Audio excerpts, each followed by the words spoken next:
ঢাকায় শাহ আলী মাজার প্রাঙ্গণে আগত জিয়ারতকারীদের উপর হামলা নিয়ে সারা দেশে বেশ আলোচনা-সমালোচনার ঝড় বইছে। সে ব্যাপারে আপনার প্রতিক্রিয়া কি? দেখুন, এদেশে ইসলাম এনেছেন আল্লাহর অলিগণ। অলি আল্লাহর মাজার জিয়ারতের যে পরিক্রমা, সেটা কিন্তু দীর্ঘদিন ধরে চলে আসছে। আল্লাহর অলির মাজার জিয়ারত করা, কবর জিয়ারত করা, সাধারণ কবর জিয়ারত করা, এটা সুন্নত। তো আল্লাহর অলির মাজার জিয়ারত করতে তো কোনো আপত্তি নাই। তা আমরা দেখেছি, দেশবাসী দেখেছে, গত রাত্রে জিয়ারতকারীদের উপরে লাঠিচার্জ করা হয়েছে, রক্তাক্ত করা হয়েছে এবং বিভিন্ন উপাদান ভাঙচুর করা হয়েছে। আবারও দীর্ঘদিন ধরে এই গত 2-2.5 বৎসরে প্রায় শতাধিক মাজারে আক্রমণ করা হয়েছে। সেই আক্রমণের জায়গায় আবারও শাহ আলীর মাজার, প্রখ্যাত অলিয়ে কামেলের মাজার যুক্ত হলো। তো একের পর এক যারা মাজার ভাঙছে, তাদের আমি মনে করি দিন দিন এই মব ভায়োলেন্সের তাণ্ডব বেড়েই চলছে। জিয়ারতকারীদের উপরে হামলা করেছে তারা কারা? স্থানীয় এমপি ব্যারিস্টার আরমান সাহেব তিনি বলেছেন, আমি কি নিউজে দেখেছি, তিনি নাকি বলেছেন সেখানে মাদক বিরোধী অভিযান চালানো হয়েছে।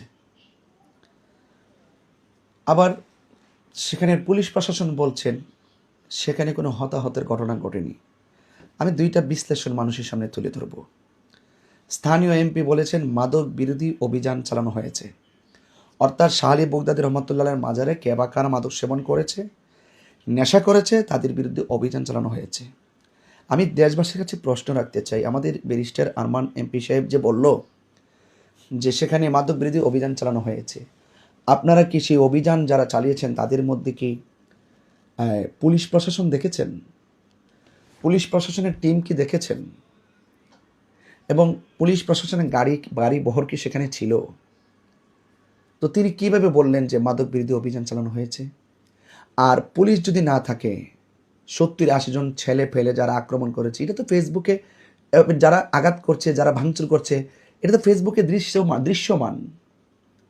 তো সেখানে সাধারণ পাবলিক যারা ভাঙচুর করলো, তো আমার প্রশ্ন হলো, যদি কোথাও মাদক সেবন হয় অথবা রাষ্ট্রবিরোধী কোনো কার্যক্রম পরিচালিত হয় অথবা ধর্মদ্রোহী কোনো কাজ হয়, যদি কোনো অভিযান চালাতে হয়, আমাদের প্রশাসন চালাবে, প্রশাসনের লোক সেখানে যাবে।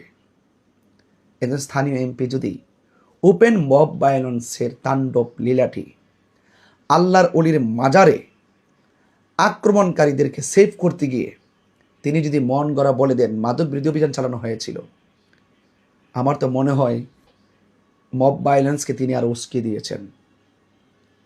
একের পর এক আল্লাহর অলির মাজারকে আক্রমণ করা হচ্ছে। আবার প্রশাসনের কথা যদি আমি বিশ্লেষণ করি, প্রশাসন বলেছেন সেখানে কোনো হতাহতের ঘটনা ঘটেনি। এই যে লাঠিতে আঘাত করলো, এগুলো ফেসবুকে দৃশ্যমান। তো সেখানে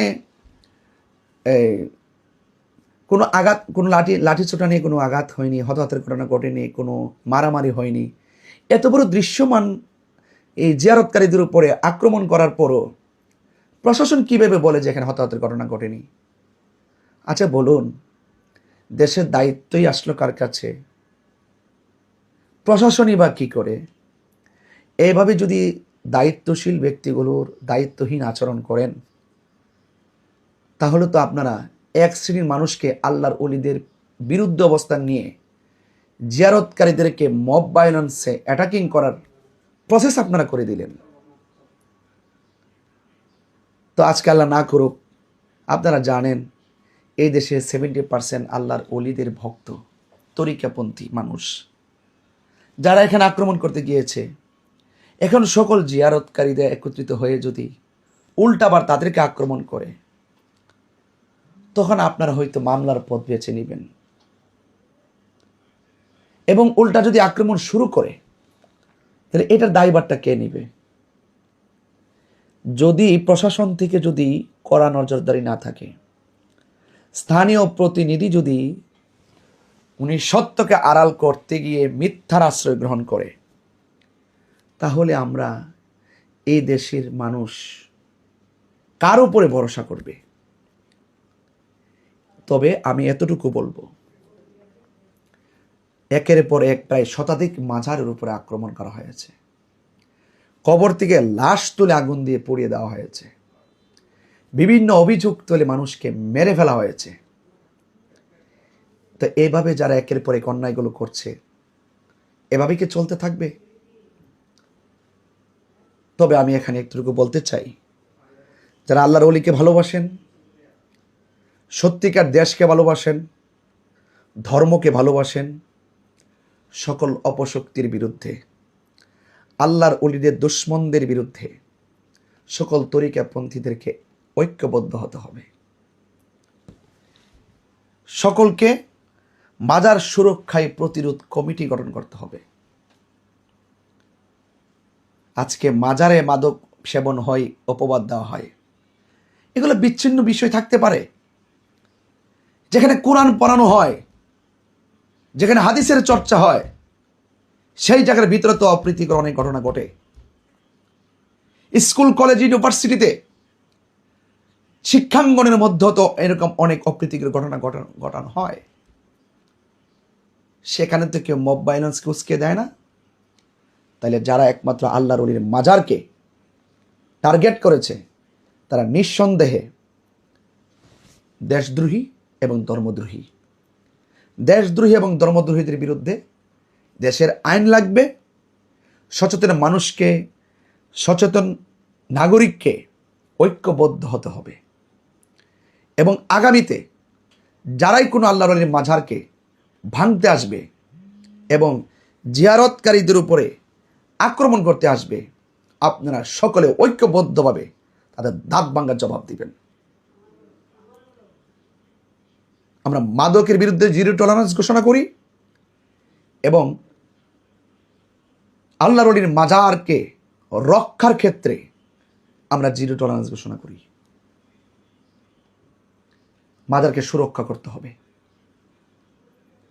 অপশক্তির বিপরীতে রুখে দাঁড়াতে হবে।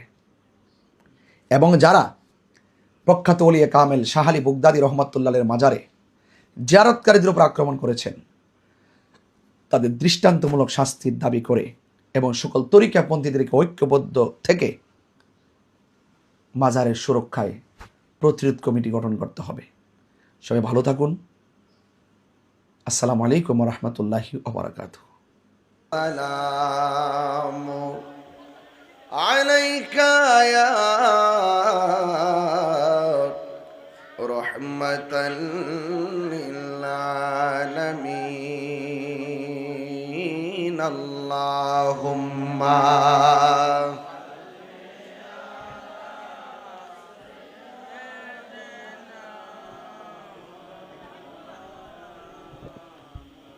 وعلى آل سيدنا দরদ মাকা কণ্ঠে পড়ি আল্লাহুম্মা সাল্লি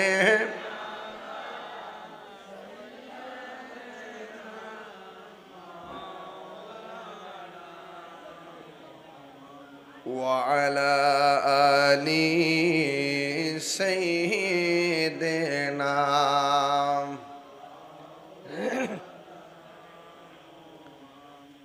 মুআজ্জাজ ওয়া মুকাররম বাজিতপুর উপজেলাধীন পূর্ব কৈলাক যুব সংঘ ও আহলে সুন্নাত ওয়াল জামায়াতের উদ্যোগে সকল কবরবাসীর আত্মার মাগফিরাত কামনায় তৃতীয় বার্ষিক ইসলামী সুন্নি মহাসম্মেলন সভাপতি